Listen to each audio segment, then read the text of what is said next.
자, 교재 87페이지 제6절의 발전행정론입니다.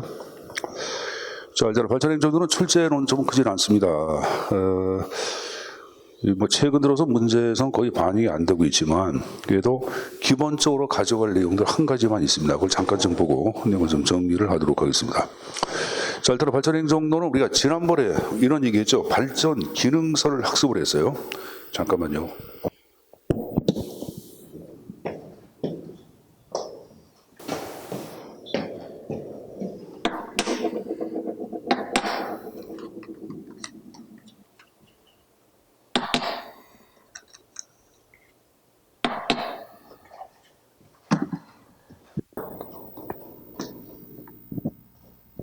자, 이런 얘기했죠. 60년대에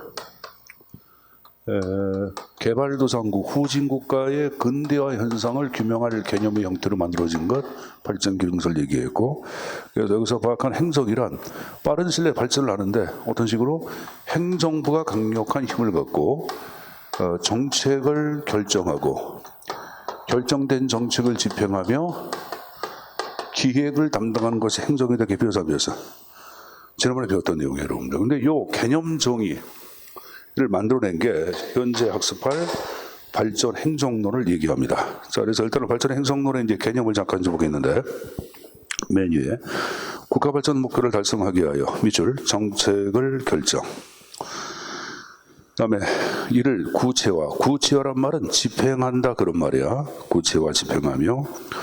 그다음에 계속적인 사회 변동에 대한 적응력을 함양하기 위한 밑줄 기획을 수립하는 것. 그래서 자, 발전 행정에서 파악한 행정에 대한 개념은 아까 얘기한 식으로 정책 결정 집행 기획을 담당한다 이렇게 얘기했어요, 여러분들. 자, 쌍가루 이번에 발달 배경 나온 거 봐. 자, 60년대에 개발도상 국가들은 빠른 시일 내에 국가 발전을 해야 돼. 해야 되겠죠. 그래서 60년대에 개발도상 국가를 대상으로 등장한 접근 방법이고, 거기 실용주의 관점이란 말이 나오죠. 그 실용주의 관점에다가 써놓자 능동적 변효관이라고 적어라. 능동적 변효관. 자, 행정학과를 다니는 사람들은 교육 과목 가운데 행정 철학이라고 하는 교육 과목을 강의하는 데가 대부분일 거예요. 근데 행정 철학에서 현대 행정 철학의 계보를 얘기하려면 세 가지가 있어요. 하나를 얘기할 때는 프래그마티즘, 실용주의가 있고, 그다음에 실존주의라는 게 있어요. 또 하나 얘기할 때, 자, 실용주의, 실존주의, 그리고 분석 철학. 이 세 가지 형태로 나눠서 얘기하는데, 이 실용주의 자체를 얘기할 때는 지금 얘기한 조돈주의의 진보적 교육관을 바탕으로 한 철학 사상을 얘기하고, 이를 대표하는 것이 바로 능동적 변효관이야. 그러니까 인간의 능동적 힘에 의하여 외부 세계의 변동을 강조하기예요. 자, 예를 들어서 물은 위에서 아래로 낙하되죠. 근데 우리가 파악한 실용주의를 얘기할 때는 물을 아래서 위로 잡아당기도 해. 왜? 능동적으로 자연을 변화시켜 안 시켜? 시켰죠. 그래서 이호령 교수라고 문화부 장관을 지냈고, 현재 이화여자 대학교 석좌 교수 있습니다. 나이가 좀 한 90이 넘어졌는데, 이 양반이 쓴 에세이 책 보면은 이 실용주의를 분수문화를 했어요. 분수문화. 분수문화는 위에서 아래로 떨어지는 물을 아래서 위로 잡아당기잖아. 그래서 이러한 능동적 변효관을 바탕으로 하는 것들, 지금 얘기한 실용주의를 얘기합니다. 실용주의. 실존주의는 인간의 존엄성, 인간의 실존 문제를 다룬 거예요, 여러분들. 아마 여러분들 케르케고르, 야스퍼스 그런 것들 어서 한번 들어봤을 거야. 니체 들어봤죠? 니체. 신은 죽었다. 그 하여간에 실존주의적 강도 설찬 인본주의고, 그다음에 분석 철학 자체 갈래에서 만들어진 것이 우리 지난주 학습한 논리실증주의 배웠죠? 배웠죠? 그래서 이 분석 철학의 갈래로 만들어진 것이 바로 논리실증주의고, 이런 논리실증주의 자체를 바탕으로 만들어진 것이 바로 행태론이에요. 그리고 이러한 실존주의를 바탕으로 만들어진 것이 신행정론이라는 게 있어요. 좀 이따 배워요, 여러분들. 그리고 이러한 실용주의를 바탕으로 만들어진 것, 발전 행정론을 얘기합니다. 그래서 아까 지금 얘기한 현대 행정철학 계보는 세 가지 형태를 얘기하고, 각각 접근 방법 가운데 발전 행정론, 신행정론, 행태론의 사상적 바탕의 역할을 했다 이렇게 봐두시면 됩니다. 자, 그럼 하여간 이제 실용주의 관점이라고 해서 능동적 변효관에 근거하여, 자, 그 다음 옆에 나온 거 보자. 계속 동양의 학자야, 서구의 학자야. 서구의 학자가 연구한 거예요. 후진국의 행정현상을 서구의 학자, 미국의 학자들이 연구한 이론을 얘기합니다. 자, 그리고 이제 발달비용 1번에 비교 행정론을 계승했으나 이때의 계승은 전적인 계승이 아니라 한편으로 비판합니다. 그러니까 비교 행정론을 만든 사람들이 발전 행정론을 만들어내는데 이들은 이런 얘기합니다. 우리가 만든 비교 행정론은 국가의 행정현상을 비교 분석 검토해서 보편적 법칙의 발견, 과학성이 뛰어나다. 우리가 만든 비교 행정론은 과학성이 뛰어나다. 과학성을 강조했다. 이렇게 얘기합니다. 자, 근데 여기 보세요. 자, 지난번에 행정학의 양면성을 얘기하면서 행정은 두 가지 면이 있다고 말씀드렸어요. 하나는 과학성이라는 게 있고 또 하나 처방성 얘기했죠. 이 처방성을 기술성 그러는데 이 과학성 그럼 여러분들 이 과학적인 방법이란 말 들어봤죠? 자, 중학교나 초등학교나 고등학교나 대학 다닐 때 과학적인 방법 그러면 3단계가 있어. 제일 먼저 뭐야? 가설을 설정하고 두 번째 검증을 하고 그리고 일반화. 일반화는 일반적인 법칙을 만드는 걸 얘기해. 그걸 보통 자연과학에서 법칙이라고 얘기하죠. 사회과학도 법칙이란 말을 쓰는데 엄밀한 의미로 사회과학은 법칙이란 말을 쓰면 안 돼. 왜? 사회과학은 예외가 있었어. 사회과학은 예외가 있다 보니까 법칙이란 말을 잘 안 써요, 여러분들. 근데 어쨌든 간에 학자들이 법칙이란 말을 쓰기 때문에 얘기하는 건데, 자, 하여간 이게 요 과정을 거치는 것을 보통 과학적인 방법 그러고 이렇게 하는 것을 과학화한다고 얘기하는 거예요. 그래서 우리가 파악하고 있는 이 자연과학 같은 경우에는 검증의 방법 자체가 바로 실험이고 실험실에서 알코올 램프, 산발이 비구 갖다 놓고 끓이기도 하고 냉각하면서 검증을 해야 하죠. 근데 이제 사회과학에서 파악한 이 검증의 방법 자체를 얘기할 때는 가장 많은 것 중에 하나가 바로 비교 분석이야. 그럼 우리가 앞에서 파악한 여러분들 비교 행정론 자체를 얘기할 때는 국가와 국가의 행정체제를 비교 분석 검토해서 문화적인 장벽을 뛰어넘어 공통적으로 등장하고 있는 법칙의 발견에 초점을 뒀다고 배워서 안 배웠어? 한국하고 싱가포르, 대만을 비교 분석 검토하면 공통되고 일반적인 특징이 나온다, 안 나온다? 나온다. 일반적인 법칙을 넣으면 돼.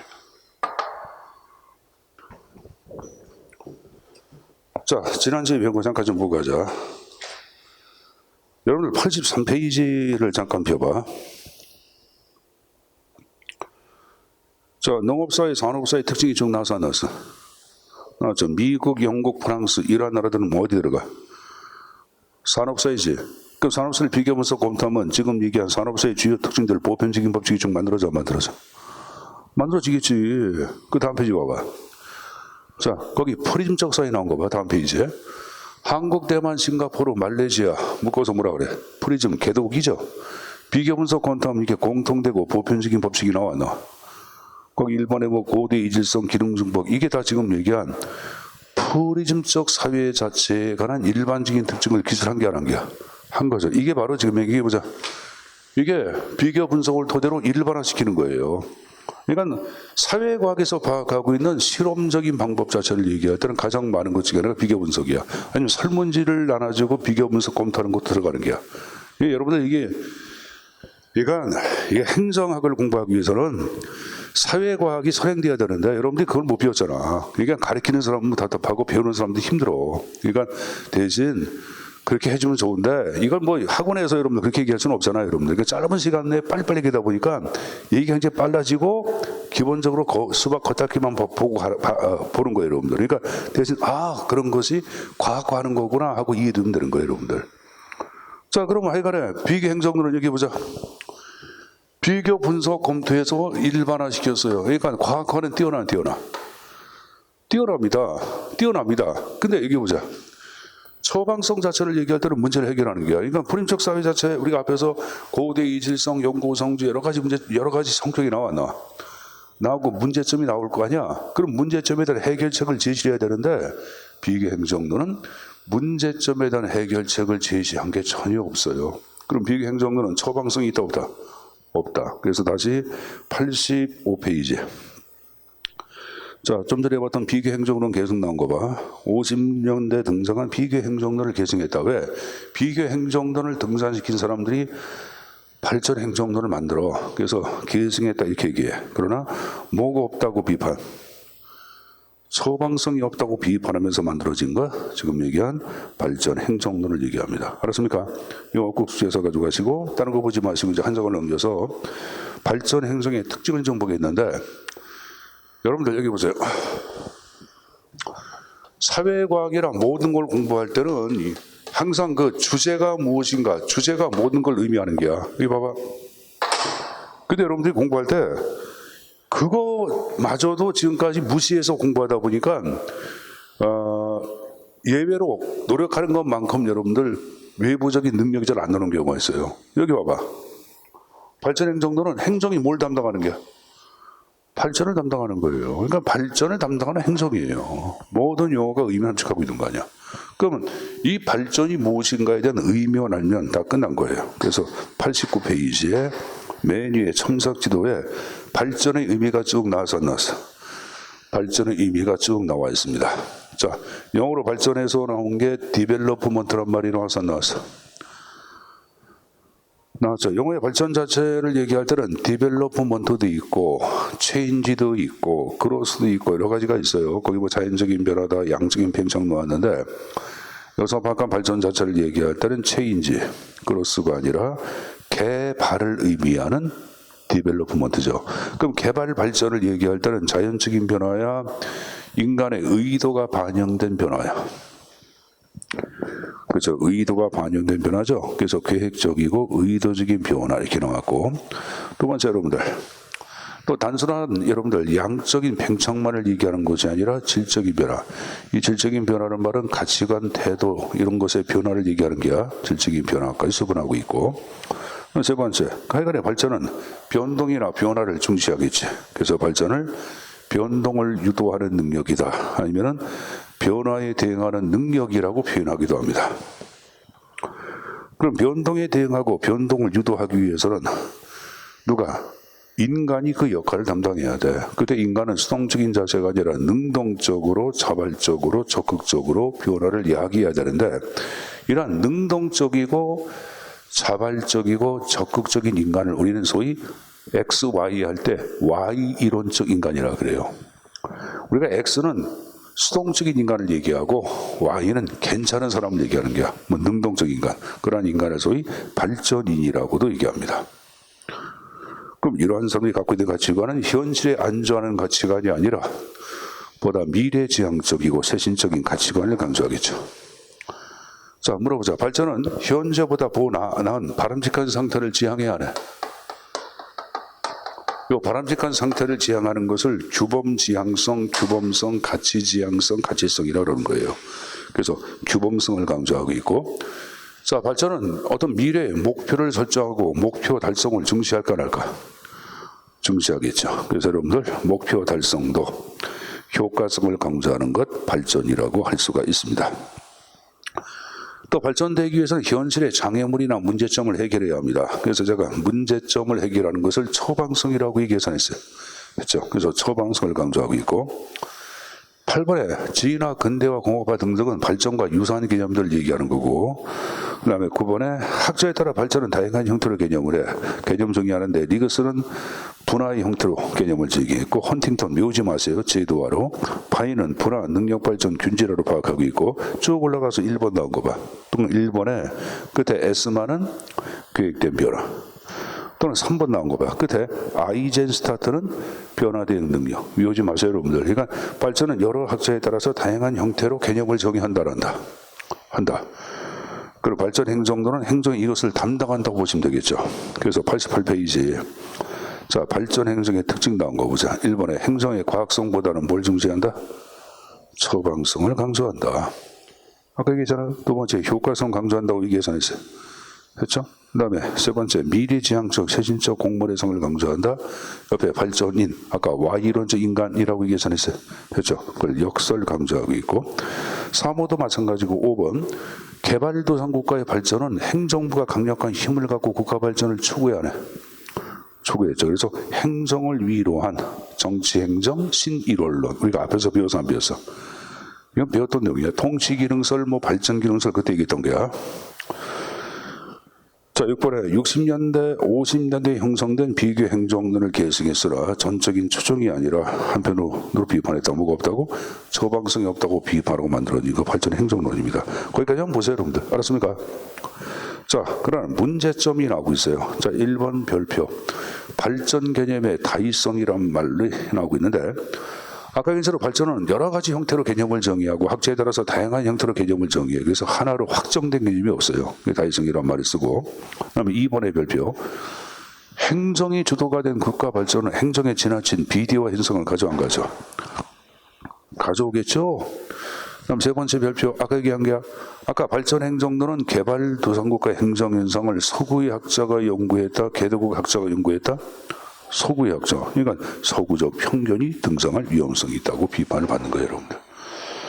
자, 그리고 이제 발전 자체는 행정부한테 모든 권력을 집중하다 보니까 권력 집중에 따른 독재도 발생할 수가 있다, 없다? 있다고 파악하고 있고, 또 발전만을 강조했지 부의 배분 문제를 경시합니다. 그래서 부의 집중. 부의 집중이라는 말은 빈익빈 부익부 현상을 얘기하는 거야. 알았습니까? 개발도상국가나 후진국가는 항상 이게 발생해야 하네. 발생하죠. 그래서 이거에 근거한 사회적 갈등이 야기해지더라는데 헐시면의 터널 효과는 설명 일부러 안 하는 거예요. 시험 문제 안 나옵니다. 그냥 여러분들 부의 집중과 사회적 갈등 현상이 발생했다. 이렇게만 좀 정리해서 가지고 가세요. 자, 그래서 발전 행정의 기본적인 특징, 문제점까지 파악해봤습니다. 이건 제가 출제 논점이 크지 않다 보니까 별도의 설명을 하진 않겠습니다. 대신 그 날개에 발전 행정론은 소방성보다 과학성을 중시한다. O야 X야. X죠. 앞뒤가 바뀌어서 안 바뀌었어? 바뀌었죠. 그렇게 좀 정리해서 가져가십시오. 자, 이거 봤으면 이제 넘겨서 제 7절의 신행정론에 관한 내용을 정리를 좀 하도록 하겠습니다. 자, 이건 출제 빈출 A급짜리야. A급이야. 거기 여러분들 출제 포인트를 보시면 신행정론의 주요 특징에서 별표가 3개가 나와 있을 게야. 그만큼 출제 빈도가 높다고 보시고 내용을 정확하게 본인 것으로 만들어 가실 필요가 있습니다. 자, 일단은 신행정론 자체는 뭘 보냐 하면은 거기 쌍가로 2번에 등장이란 말이 나오죠. 그 등장 배경부터 먼저 좀 보도록 하겠는데, 이건 이제 70년대 전후에 미국을 바탕으로 등장한 이론이야. 미국적 사회를 배경으로 등장한 게야. 자, 그럼 첫 번째 나온 게 국제주의 반성이란 말이 나왔는데, 여러분 50년대하고 60년대 등장한 행정학의 주요 이론들을 생각해보자. 자, 여기 보자. 비교 행정론, 발전 행정론. 이것들 다 우리가 얘기하는 50년대, 60년대 이론들 아니야. 그러면 비교 행정론이라든가 발전 행정론은 특히 어떤 나라를 대상으로 연구한 거예요? 선진국이야, 후진국이야? 후진국가 아니에요, 여러분들. 그러니까 너무 우리가 이 선진국의 학자가 후진국가 행정현상을 연구하는 이론들을 묶어서 국제주의라 그래. 근데 이제 70년대 들어와서 미국에 40대의 소장파 학자들은 이런 얘기하죠. 자, 우리가 미국 내부에서 발생하는 생생한 문제는 너무 경시했고 외국의 행정현상 문제만을 너무 집중적으로 연구했다. 이제는 그렇게 하지 말고 편향성을 띤 연구하지 말고 미국 내부에서 발생하는 라이브한 생생한 문제 자체를 해결할 줄 아는 새로운 행정 이론이 되어야 한다고 얘기합니다. 이게 바로 이제 국제주의 반성이야. 그럼 70년대 미국적 상황을 뭐라 그러냐? 거기 여러분들 반가로 2번에 격동의 장이라고 나오죠. 이 격동의 장 자체를 얘기할 때는 말 그대로 아주 변화무쌍한 환경이에요. 변화의 물결 자체가 엄청나게 빠르게 등장하는 걸 얘기해요. 그러면 환경적 변화가 엄청나게 복잡다기하게 변하다 보니까 한 치 앞도 미래를 예상할 수가 있다 없다? 없겠죠. 돌발적인 사회 문제가 막 발생을 해야 하네. 예상치 못한 돌발적인 문제가 발생하는 거예요, 여러분들. 또 사회 집단 간의 갈등도 첨예하게 대립이 됩니다. 왜? 변화에 탑승해서 그동안 음지에 있는 사람들 자체가 정부한테 많은 걸 요구해. 인권 문제를 요구하고 막 그런다고. 근데도 가진 자들은 좀 그들의 기득권을 내놓으려고 해야 하네. 자, 우리나라도 잘 생각해봐. 한국은 지금 G7 자체에 가입하려고 하는데 일본이 반대로 안 되고 있다. 한국 지금 선진국 대열했다 그러는데 사실 여러분들 선진국 대열 자체에 들어가는 지금 과정이 있다고 봐야 돼요, 여러분 사실. 그러면 사회가 엄청나게 지금 여러분들 지금 격동스럽게 움직이고 있죠.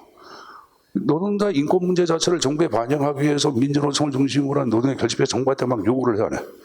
요구하죠. 지금 생각해보세요. 장애인들 환경단체에서 수많은 단체들이 여러분들 만들어 정부한테 뭐 하는 걸 요구하는 거예요. 그러니까 미국도 당시에 그런 거예요, 여러분들.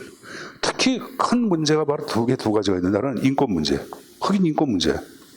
또 하나는 자본주의의 철저한 문제점, 문제가 처절한 문제점으로 해요, 자본주의는. 빈익빈 부익부 현상. 자본주의는 자본 가진 자가 이거 아니야. 그러니까 여러분들 가진 자는 계속 가지려고 그러고, 없는 자는 착취하려고 그러고. 그러니까 이게 여러분들 사회적으로 너무 양극화가 발생하고, 갈등도 첨예하게 노정이 된 거예요. 그러면, 신행정론을 만든 사람들은 그렇게 얘기하는 거야. 야, 지금까지 우리가 얘기한 행정학 이론들은 이 격동의 장하에서 등장하는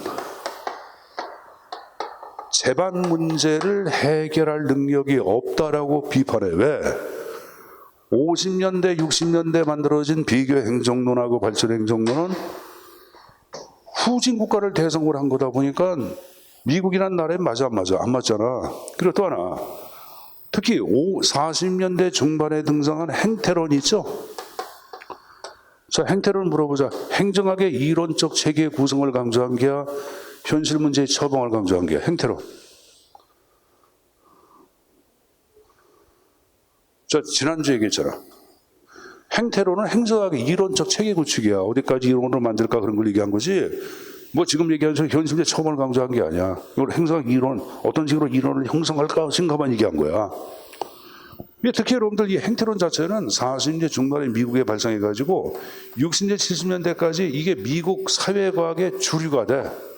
그러니까 당시에 사회과학의 논문 있잖아요. 석사학위, 박사학위 논문들은 약 90%가 몸모에 관한 포지티브, 실증적 연구로 나왔어요. 몸모에 관한 실증적 연구. 포지티브 스타디 해가지고 몸모에 지금 그러니까 몽땅 다 설문 나눠주고 해제해가지고 이론 만들고 그런 것만 했다고. 그러니까 행태론 자체를 얘기할 때는 지금 얘기한 식으로 이론적 체계와 과학하는 강조했지 현실 문제 처방성 경제 예산이 있어요. 그렇죠? 그러니까 지금의 행정 이론들 현실적으로 발생하는 재방 문제 해결할 능력이 없다고 비판합니다. 그리고 이렇게 비판하고 등장한 다양한 문제를 해결하기 위한 새로운 행정학의 이론들이 막 탄생을 해요. 거기 여러분들 보시면 뭐 현상학이다 어디 나왔냐? 여기 안 나와 있나? 자, 거기는 안 나왔지만 뭐 현상학, 정책학, 여러분들 비판이론, 후기 행태주의. 그 맨 위에 두 번째 줄 봐봐. 맨 위에 두 번째 줄. 90페이지. 90페이지 맨 위에 의의 두 번째 줄. 후기 행태주의, 정책학, 현상학, 비판이론이죠. 이게 이제 이 이론들이 다 뭐냐면은 미국적 사회에서 발생하는 재방 문제를 해결하자고 하는 새로운 이론들이야. 이걸 몽땅 포괄하는 새로운 장르의 이론을 신행정론이라고 얘기하는 거예요. 그러니까 신행정론 자체는 어느 한 가지만 얘기하는 것이 아니라 다양한 당시의 처방성, 인본주의 성격을 강조한 이론들을 묶어서 우리는 신행정론이라고 얘기하는 거예요, 여러분들. 자, 그럼 다시 90페이지 하단에 격동의 장 나온 거 봐. 자, 70대 전후로 한 미국적 상황을 격동의 장이라고 한다. 이는 환경적 변화가 복잡하기 위하여 한치 앞의 미래도 예측할 수 없는 상황이란 말 나왔죠? 또는 사회 주요 집단 간의 갈등이 첨예하게 노정된 상태라고 나왔죠? 특히 기존의 행정이론들, 여러분 과학적 관리론과 인간관계론은 내부 관리 기법이지 환경 문제를 경시한 이론이야. 환경을 고려하지 않았잖아. 그리고 여러분들 행태론, 특히 비판받는 게 행태론이에요. 그 전문 직업지는 보지 마세요. 지금 헷갈리니까. 일단은 행태론. 이런 것들은 문제 해결 능력이 있다 없다? 없다고 비판하고 행정의 처방성을 강조한 신행정론이 탄생을 했다. 지금 얘기한 거예요. 자, 그리고 이제 세 번째로 한번 해보자. 오른쪽 맨 위에. 존슨 정부의 위대한 사회 건설의 표명이 나왔는데, 자, 거기 들어보자. 1963년도 11월 20일 날 JF 케네디가 오스왈드가 쓴 총을 맞고 세상을 떠나.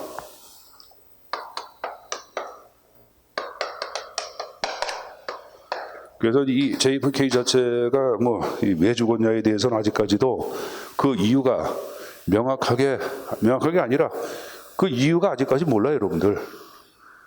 살인사건이지만 여러분들 왜 오스왈드가 총으로 쏴 죽였는지 그 이유가 밝혀지지 않아요, 여러분들. 근데 뭐 여러 가지 뭐 측측이 나오고 그러는데, 근데 하여간에 이 사람이 죽은 나이가 당시에 48세야. 아주 젊은 나이로 세상을 떠나. 그리고 여러분들 케네디 같은 경우에는 여러분들이 사진을 봐서 알겠지만은 얼굴이 굉장히 훈남이에요. 아주 잘생겼어요. 그러니까 잘생긴 대통령이, 아주 젊은 대통령이 짧은 나이로 세상을 갑자기 떠나다 보니까 케네디에 대한 어떤 거 여러분들 신비스러움은 미국 전체 국민들 마음속에 아주 깊게 각인이 돼. 자, 근데 그럼 케네디 다음에 정권을 이양받은 사람이 누구냐? 바로 누구냐면은 존슨 부통령이 대통령 권한대행을 합니다. 대통령이 저 손만 주었으니까 이 사람이 이제 권한대행을 한다고. 그리고 선거로 나가서 정권을 장악하는데, 그럼 존슨 자체가, 보자 여러분들, 지금 얘기한 선거에 나가서 이제 정권을, 즉 대통령으로 당선되기 위해서는 케네디하고는 차별화된 정책적 노선이 필요했겠지. 왜? 케네디는 아주 신비스러운 인물로 미국 전체 국민한테 박인됐으니까 나름대로 입지를 만들어야 돼. 그래서 어떻게 하냐면은 이 케네디의 정책을 좀 여러분들 분석을 하다 보니까 이 사람 정책은 미국의 중산층, 그래, 이들의 경제성이라든가 경제 안정성, 이쪽에 여러분들 중점을 둔 정책임을 알게 돼요. 근데 이 사람은 존슨은 답변을 생각해보니까 미국 전체 국민 가운데 50%가 누구냐면은 유색인종, 소수민족이에요. 그럼 선거에서 이들의 지지가 필요하죠. 그래서 이들의 지지를 받기 위해서 존슨이 내세운 게 바로 뭐다? 그레이트 소사이어티, 위대한 사회의 건설을 표명합니다. 자, 그럼 지금 얘기한 위대한 사회를 얘기할 때는 흑백이 함께 잘 사는 나라를 얘기해. 흑과 백이 함께 잘 사는 나라의 건설, 이걸 표명합니다, 여러분들. 그래서 그동안 음지에 있던 흑인들, 소수민족, 하이닉스계 사람들, 멕시코나 이쪽에 여러분 혼혈인들 있잖아. 이런 사람들이 새로운 여러분들 행정에 주의한 고객으로 구성하고 그들의 인권을 강조하는 새로운 이론이 탄생하는데, 이게 바로 신행정론이에요. 자, 여러분, 이 신행정론 탄생의 결정적인 것은 바로 뭐냐면은 거기 네 번째 줄 끝에 보시면 68년도 미국 시라쿠스 대학 내에서의 민호블록이란 말이 나와. 미쳐 친구. 이 민호블록 회의에서 신행정론이라는 것이 당시에 40대 소장학자들에 의하여 결성이 돼서 탄생을 하게 되는 거예요, 여러분들. 민호블록이란 말은 기념관의 이름이야, 기념관. 민호블록 기념관이라는 게 있어요. 그 기념관의 이름입니다. 거기 학자가 여러 사람이 나오고 있어요. 근데 이제 한 사람만 가져가자. 왈도 정도만 정리해서 가져가세요. 왈도.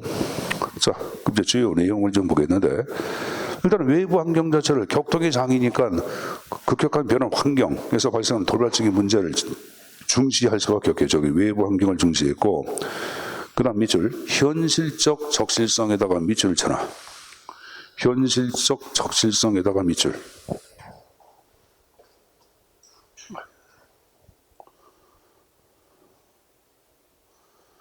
여러분, 현실적 적실성을 다른 말로 처방성이라고 그래. 그런다? 처방성 그러는 거예요, 처방성. 현실적 적실성을 처방성 그러는 거예요. 현실 문제의 적절한 해결. 원어에서는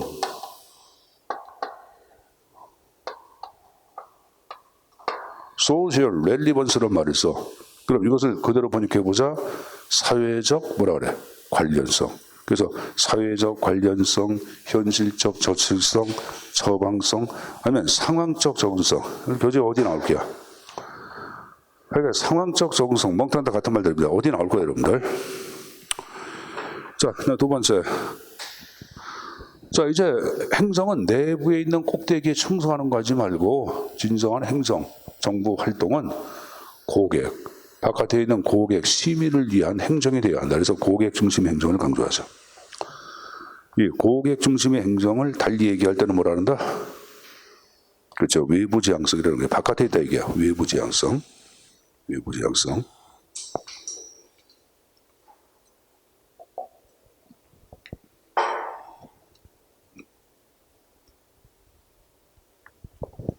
자, 그 다음 나온 게 행정의 종속 변수야, 독립 변수야. 행정의 독립변수 역할을 강조해야죠. 행정이 주도가 된 국가 발전을 강조해. 행정이 주도가 돼가지고 적극적으로 약자 편에 서 그런 걸 얘기하는 거예요. 그래서 행정의 독립변수를 강조합니다. 질질 끌려가는 그러한 행정이 하지 말고 능동적으로 약자 편에서는 행정의 독립변수란 말을 쓰죠. 그러니까 행정의 독립변수는 행정의 능동성을 강조했다 해도 상관은 없습니다. 능동성. 그러니까 여러분들 신행정론도 X이론적 인간관이야, Y이론적 인간관이야. 이것도 Y가 되는 거예요, 이것도. 자, 그리고 사회적 형평성을 얘기할 때는 약자를 위한 정부의 역할을 강조한 게 사회적 형평성이라고 배워서 안 돼서. 그럼 신행정론은 아까 여러분들 유색인정, 그리고 여러분들 경제적 약자, 이런 사람들 행정에 주의한 고액으로 인식한다 그랬어요. 그래서 사회적 형평성. 가로 안에 인본주의 나왔죠? 당연히 바람직한 상태를 지향하는 거죠. 왜? 인본주의 성격이니까. 가치주의, 규범주의 성격이 내포되어 있죠. 그러면 4번 나온 게 행정의 대응성이란 말을 하죠. 고객 요구에 응답하는 이제 행정이 되어야 한다. 흑인들 요구에 응답하고 경제 약자에 응답하는 행정이 되자 행정의 대응성. 자, 제가 사회적 관련성, 아까 현실적 적실성, 처방성, 그 가로 안에 상황적 적응성, 몽땅 같은 말이라고 계산했어요. 몽땅 같은 말이라고 얘기했죠. 그래서 상황적 적응성이 나온 거예요.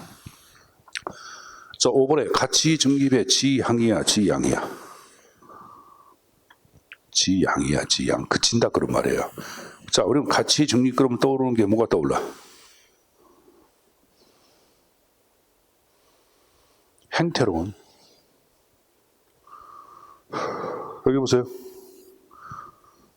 여기 보세요. 자, 흑인들이 피켓 들고 백악관 앞에서 시위하고 있어. 그래서 100명이 시위하고 있어. 100명이 시위하고 있다. 겉으로 나타나는 행태만을 연구한 것. 이게 행태론 아니야. 이게 가치 중립이야. 근데 신행정론은 왜 흑인들이 피켓 들고 시위하고 이제 배후의 의도 목적 동기를 강조해. 나 지난번에 배후의 의도 목적 동기를 강조하는 것을 가치 지향성이라고 배워서 안 배웠어. 지난번에 배웠잖아요, 여러분들. 지난주에. 그래서 우리가 방간신 행정, 지난주제 여러분들. 지난주인가? 뭐냐, 그래. 벌써 4주째네. 그치? 지난주에. 그래서 가치 중립의 지향, 아니라 지양이 나온 거예요. 진정한 국민을 위한 행정 책임의 강화를 역설합니다. 자, 그 다음에 6번에 공공정책과 공공정책 분석. 자, 여러분들 정책은 현실 문제 해결을 강조한 게 정책이거든. 그럼 당연히 여러분들 현실 문제 해결을 강조한 이 정책학 연구가 신행정론과 함께 탄생을 해요. 그래서 신행정론 장르에는 정책학도 들어가요. 이때부터 그래서 공공정책, 정책 분석을 연구하기 시작했다 그 편이에요. 자, 사상적 기초해가지고 가치 판단, 가치 지향을 강조하는 후기 행태주의. 자, 후기 행태주의 미쳐놓고 후기는 여기서는 포스트야. 제가 포스트란 말은 다음에 나오는 내모를 비판한다란다.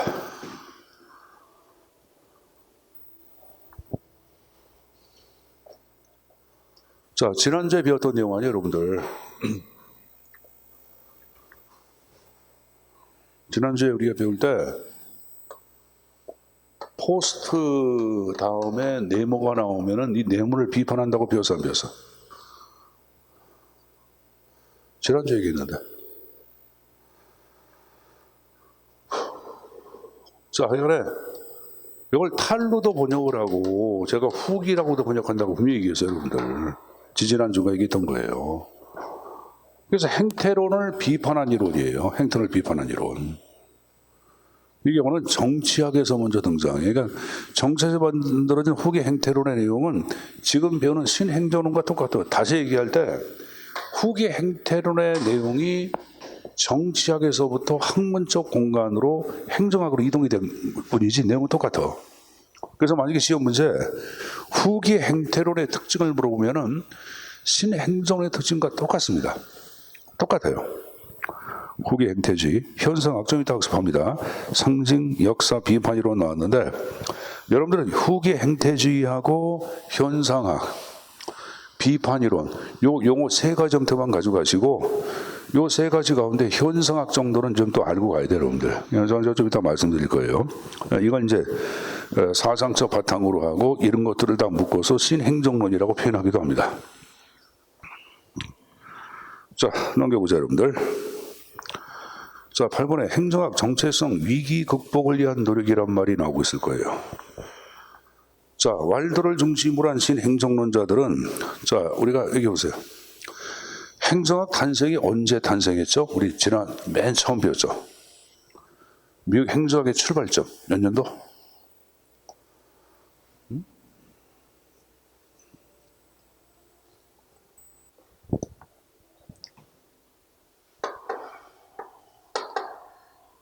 자, 제가 1887년이 미국 행정학의 출발점이라고 이 계산했어요. 우리 앞에서 배웠던 내용이야. 자, 근데 이게 이제 1945년, 정확히 1900년합니다. 이게 이제 70년 해가지고 약 90년 정도, 1세기라는 세월이 거의 다 흘러서 안 흘렀어. 흘렀어도 아직 행정학은 정체가 뭔지 모르겠다고 얘기합니다. 너희 정체가 뭐냐, 이게 아이덴티티. 그래서 왈도는 정체성 위기를 거론하고 행정학 정체를 다음과 같이 얘기해. 자, 여러분 교재 47페이지, 아니 미안합니다. 92페이지, 지금 페이지 맨 밑에 각주 47에 각주 47에 두 번째 줄 중간 버전 왈도는 이런 얘기합니다. 행정학, 너는 과연 정치학의 하위 학문이냐? 아니면 일반 학문이냐? 아니면 전문 직업을 위해서 만들어진 학문이라 하고 질문을 던져. 그러면서 스스로 답변을 해. 행정 너는 정치학도 아니고 일반 학문도 아니고 바로 전문 직업을 위한 학문이다 이렇게 얘기해요, 여러분들. 그러면서 의학의 비유를 더. 자, 그럼 보자. 의학을 얘기할 때는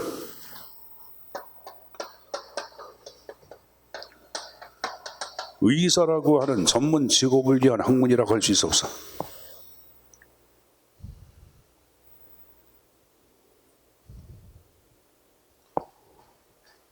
의사라고 하는 전문 직업을 위한 것이 바로 의학 아니야?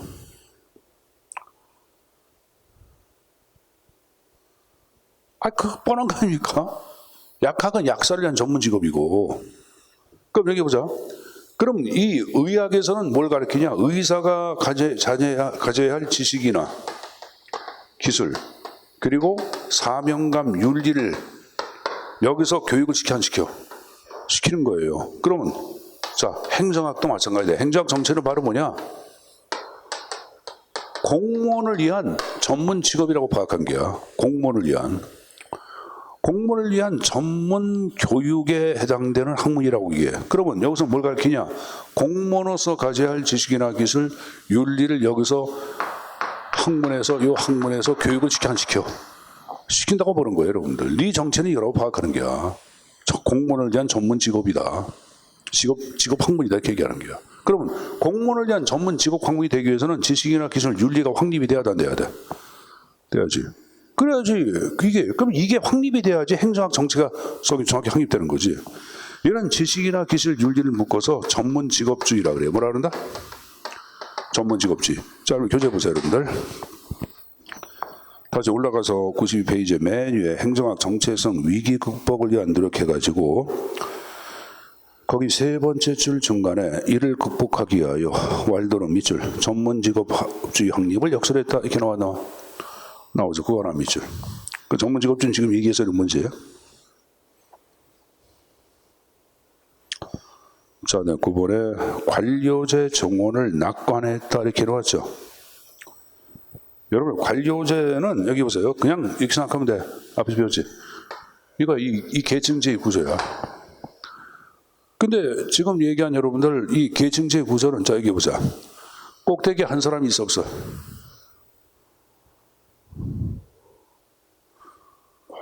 이 조직은 꼭대기에 1인 지상 만인 지배 체제야. 한 사람이 꼭대기에 있어 모든 걸 지배를 해야 돼. 지배하죠. 이 관료제 조직을 대표하는 것 중에 하나가 바로 뭐냐면은 정부 부처도 이게 정부 부처 들어가 있죠. 특히 경찰청, 검찰청, 군대. 그럼 검찰청 자체를 얘기할 때는 구성은 동일체 원칙이라는 게 있어. 맨 꼭대기 있는 검찰총장만이 한 목소리를 내. 다른 검사들 목소리 못 내. 왜?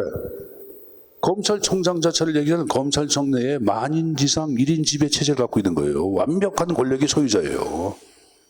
완벽한. 그럼 여러분들 윤석열 씨 봐봐. 검찰총장 뭐 했잖아요, 여러분들. 이 사람이 뭐 잘했다고 못했다고 뭘 떠나가지고. 그럼 국민들을 대상으로 정치하겠다고 여러분 TV에 나와서 여러분들 본인 소견 얘기할 때 마스크 쓰고 얘기하는데 마스크를 벗는다고 생각해봐. 그래서 말하면 이렇게 얘기하네.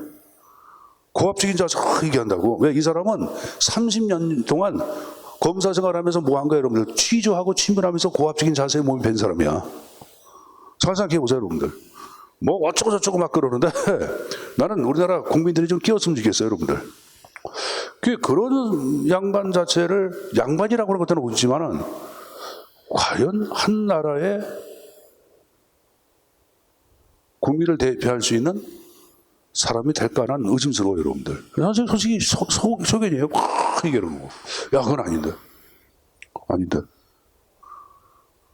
아무리 사회가 위기에 빠진다 하더라도 문재인 정부 입장에서는 문재인 씨는 문재인 씨가 있다 보니까 위기를 자꾸 뻔한 건 사실이에요, 여러분들. 사실 지금 여러분들 이 코로나19라고 하는 팬데믹에서 그동안 가장 잘 대응한 나라가 어딜 얘기해? 대한민국 얘기하는 거 아니야. 물론 대한민국이 잘 대응한 이유는 누가 있었기 때문에 일반 국민들이 있기 때문이에요. 국민들이 그런 자세가 일단 된 거예요. 근데 그런 국민들의 자세를 한 방향으로 끌고 갈 수 있는 수상 역할을 잘한 건 사실이에요. 그걸 부정할 수가 없어요, 여러분들. 부정할 수가 없어요. 그리고 이 정부는 굉장히 도덕성 있는 정부예요, 여러분들. 그런 걸 우리가 인정을 하잖아요, 여러분들. 인정을 하는데 뭐 그렇지만 뭐 그러다 보니까 여러분들 검찰 자체의 무소불위의 권력 갖고 있는 검찰을 개혁하기 위해서 칼을 들었지만 그게 실패를 한 게 조국 실패했고 추미애 실패했고 실패한 거 아니에요, 여러분들. 좀 생각해 보세요. 조국 수사라든가 원 수사 자체가 얼마나 편파적이었는지. 선생님이 진보 정권을 오늘 지지하는 건 아니지만은 잘못된 건 잘못된 거로 파악해야 돼, 우리가. 그렇다고 내가 뭐 여러분들 뭐 지금 누구야? 민주당 후보의 1위가 누구야? 지금 경기도 지사 이재명 씨 있죠? 이재명을 지지하는 건 아니에요, 여러분들. 선생님은 누굴 지지한다고 얘기하는 건 아니야. 이재명이도 문제가 많아, 안 많아? 김무선이가 아무리 미친년이라 할지라도 김무선이 얘기할 때는 무슨 근거가 좀 있을까 없을까? 있다고 생각해야지, 여러분들. 어떻게 볼 수는 없잖아요, 여러분들. 그러니까 대통령 자체가 되기 위해서는 그 전에 좀 그 과정이라든가 되기 전까지 어떤 여러분들 살아온 인생의 어떤 역경 그런 것들 좀 볼 수밖에 없어요, 여러분들. 자, 그걸 떠나가지고 내가 얘기가 옆으로 샜는데 1인지야 만인지배 체제야. 그럼 이 조직의 모든 구성원들은 꼭대기 한 사람한테 충성해야 돼, 해야 돼. 충성을 해야 합니다. 안 할 수가 없잖아요, 여러분들. 근데 우리가 파악하고 있는 바로 뭐예요, 여러분들?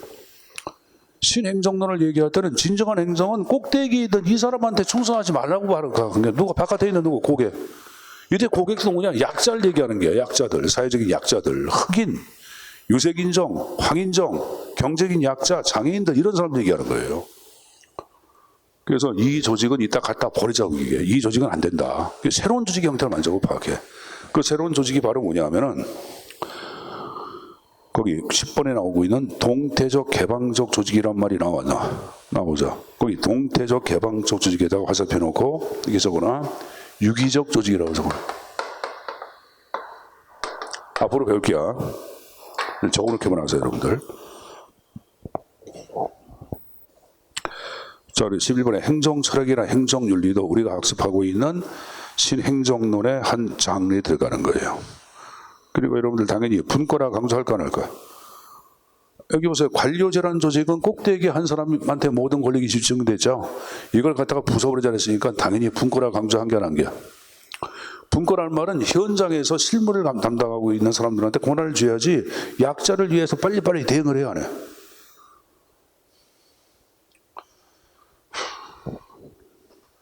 자, A라는 사람이 여러분들 장애인이야. 근데 이 사람이 지금 쌀 먹을 돈이 없어. 예를 들어서 10,000원이 필요해. 그 동사무소 가서 장애인이 뚝뚝하면서 와서 나 10,000원 좀 미리 청구할 테니까 좀 주세요 그러면 뭐라 그러냐 담당자가 이거 제가 결함이 없습니다. 위에다가 보고해가지고 결제를 맡아야 합니다 이렇게 합니다. 그럼 아래에서 위로 보고해서 결제 맡으려고 그러면 여러분들 5일 6일 걸려 안 걸려요? 걸리죠. 이 사람 5일 동안 검토가 되죠. 그럼 이런 문제를 해결하기 위해서는 현장에 있는 담당 공무원한테 만원을 권한을 줘서 만원을 보통 쓰게끔 해줘야 돼, 안 해줘야 돼? 해야 되겠죠. 이게 바로 분권화예요, 여러분들. 직권적 구조가 아니라 분권적 구조가 돼야지 진정한 고객에 관련 행정이 가능하다고 파악한 거예요. 그래서 분권화 강조한 것, 지금 얘기한 신행정론이라고 생각하시면 됩니다. 알았습니까? 자, 그거 보시면 여러분들 바로 옆 페이지에 문제점이 있겠죠, 여러분들. 신행정론도. 자, 이번에 선진사회를 설명하기에는 적합한 이론, 그러나 개발도상국가의 현실적 적용에는 많은 결함이 있다 없다. 있다고 비판을 받고 있고, 다음 두 번째, 지나치게 외부 지향성의 강조는 그때 급진적 무정부주의로 변할 위험성이다 이렇게 나오죠. 자, 여기 보자 여러분들. 신행정론은 여기 보세요. 꼭대기 대통령한테 충성할 강조에 바깥에 약자를 행정해. 약자. 그럼 기존 조직을 부정한 게 안 한 게야. 신행정론은 기존 조직 구조를 부정했어 안 했어? 자, 그러면 이 관료제란 조직 구조를 신행정론은 부정한다 안 한다? 여러분들 여기 보세요. 여기 이렇게 앉아가지고 입 다물고 있으면 다음 주 나오지 마. 다음 주 나오지 마. 왜 그러냐면 대꾸가 있어야지 올라가는데 가만히 있으니까 여러분 현지 서너 번씩 물어보잖아. 여러분들 이렇게 수업 물론 오프라인 들을 필요가 없어요. 온라인 듣는 게 낫지. 여기 보자. 아우 답답해. 신행정론 자체를 얘기할 때는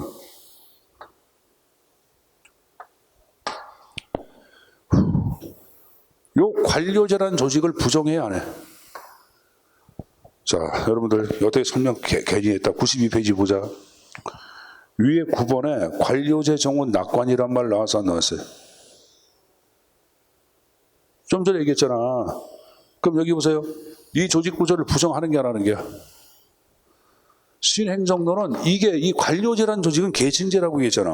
이 피라미드형의 구조. 그러면 신행정론은 이 조직 구조를 부정한다. OX. 관료제 정원을 낙관한 거니까 관료제라는 조직은 끝났다고 보는 거 아니야. 그러니까 이 조직을 부정한 게 안 한 게야.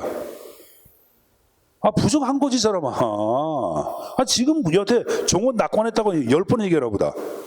여기 봐봐. 그럼 이걸 부정했으니까 기존 정부 조직도 관료제야, 관료제가 아니야. 관료 조직이죠. 기존 조직도. 그럼 이걸 부정하는 게 아니라는 게야. 기존 정부를 부정하는 거예요. 기존까지 있던 정부 조직을 부정하는 게야. 그러니까 무정부주의로 할 위험성이 있어?